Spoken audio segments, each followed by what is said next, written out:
Antebrasii ya, atau lengan bawah. Tadi kan lengan atas, sekarang kita beralih ke lengan bawah.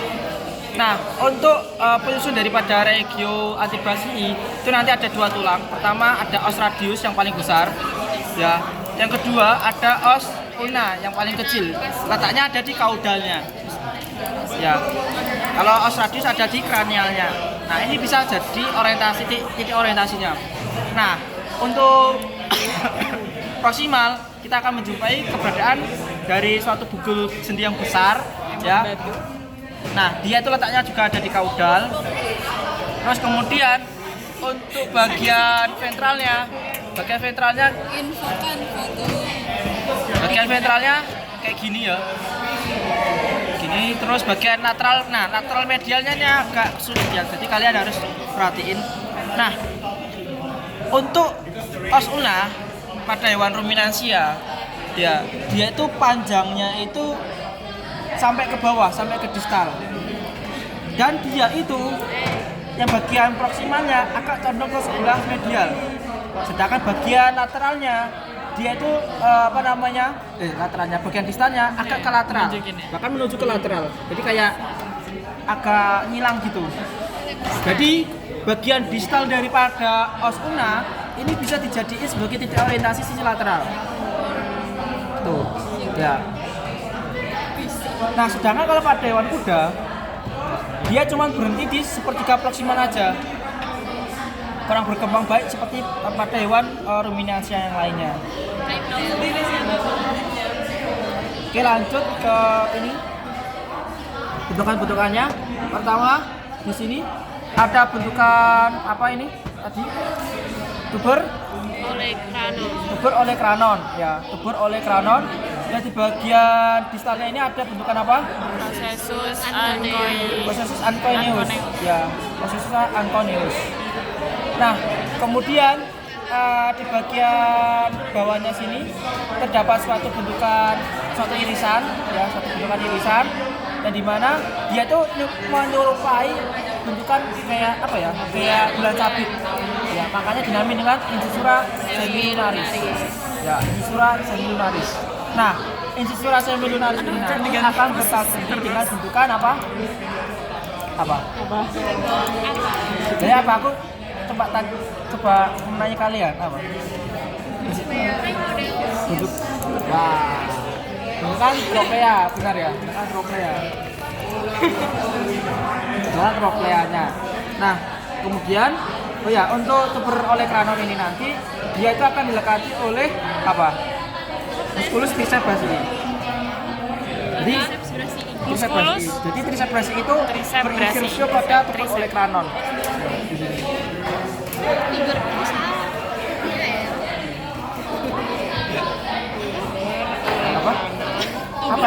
Tuber olekranon akan dilekati oleh triceps brachii, musculus triceps brachii. Jadi dia akan berorigo di sisi dorsal ya, di sisi proksimal. Pada bentukan distalnya dia itu akan berinsersi di sini di tuber olekranon. Nah, terus di distalnya dari incisura semilunaris kita bisa menjumpai suatu letukan sendi di sini, namanya adalah ya, fovea capitularis. Nah, fovea capitularis akan bertaut sendi dengan bentukan apa? Capitulum. Ya, nama lain. Ya, yang lateral. Condylus lateralis. Ini fovea. Sesuai nama lah ya, Iya. Menunjukkan namanya. Tadi aku fokus.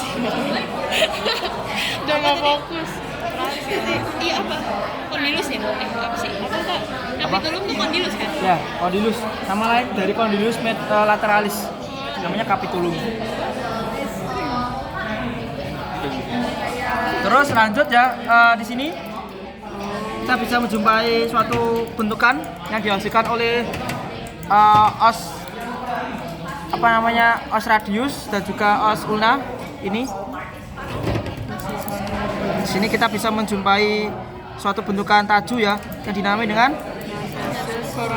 cornoideus. Ya, proses cornoideus. Jadi dia itu dibentuk oleh dua bentukan dari fovea capitularis os radius, ya osis radius, dan juga bagian dari distalnya incisura semilunaris os ulna. Makanya terbentuklah suatu taju di sini. Ya, processus choronoideus. Oke, lanjut. Nah, tadi untuk sisi medialnya, di sisi medial di sini. Sisi medial sini ya. Di sisi medialnya sini kita akan menjumpai suatu bentukan peninggian kecil ya, dinamai dengan tuberositas radialis. Nah, sebenarnya tuberositas radialis itu tidak hanya dijumpai pada sisi medial saja, tetapi juga dijumpai di sisi ini, di sisi lateralnya juga sini. Jadi bisa ditunjuknya di sini atau di sini. Tapi kenapa kok pada beberapa penunjukan seringnya itu ditunjuknya bagian sini? Ya karena dia itu lebih menonjol. Ya, lebih menonjol. Nah, ini juga kan lebih menonjol ya bentukannya. Tadi prosesnya yang mana? Proses apa? Choronoideus. Yang ini. Penunjukannya di dalam. Ya, nanti tunjukkan biasanya di sini. Di sini. Ada di situ. Heeh. Kalau di sini nggak ada nih, ini nggak ada nama. Nggak tahu ini namanya, nggak tahu. Nah, proses choronoideus ini karena dia itu letaknya di tempat pertemuan antara os ulna dan juga os radius, seringkali ini terjadi kayak fraktur gitu. Sering ini pada anjing, sering banget. Oke, terus lanjut ke sini. Apa sih bagian distal? Nah, di bagian distalnya ini dari os radius kita bisa menjumpai dua bentukan ya, di sisi lateral, di sisi samping ataupun di sisi medialnya. Kita akan menjumpai yang namanya mata kaki, malleolus. Ya, kalau di sisi lateral namanya malleolus lateralis, sedangkan di sisi medial namanya malleolus.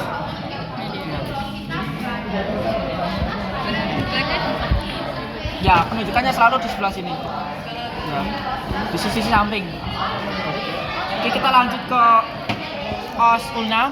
Di os ulna dia itu panjang ya, panjang. Kalau pada hewan ruminansia. Nah, karena dia itu panjang, sehingga dia itu membentuk suatu celah atau space di antara antara os radius maupun os ulna. Nah, namanya adalah spatium interseum antebrasii. Ya, spatium interseum antebrasii. Nah, karena dia itu memanjang, nah sehingga spatiumnya ada dua, di proksimal maupun di distal. Nah, kalau yang proksimal namanya spatium interseum antebrasii proksimal, sedangkan yang distal namanya menyesuaikan juga, spatium interseum antebrasii distal. Nah, kemudian untuk pada hewan kuda dia itu cuma ada satu, namanya tetap sama, itu spatium interseum antebrasii. Oke, lanjut di sisi distal. Nah, di sisi distal ini kemungkinan hanya dijumpai pada pada os ulna ya, di sisi distalnya sini. Ini ada bentukan suatu taju ya, sebagai bentuk dari kelanjutan dari os ulna. Di sini ada processus styloideus lateralis. Processus styloideus lateralis. Kalau di vocab ada lateralisnya nggak? Nggak ada, ya udah. Berarti processus styloideus. Nah, ini yang jadi yang jadi titik orientasi juga. Jadi kalau kita lihat dari sisi distal, kemudian kita menjumpai processus styloideus, nah berarti dia itu penanda sisi lateral. Nah, ini. Buka, terlalu jelas. Nah, dia itu merupakan kepanjangan dari os ulnanya. Oke, terus apa lagi ya? Udah kan?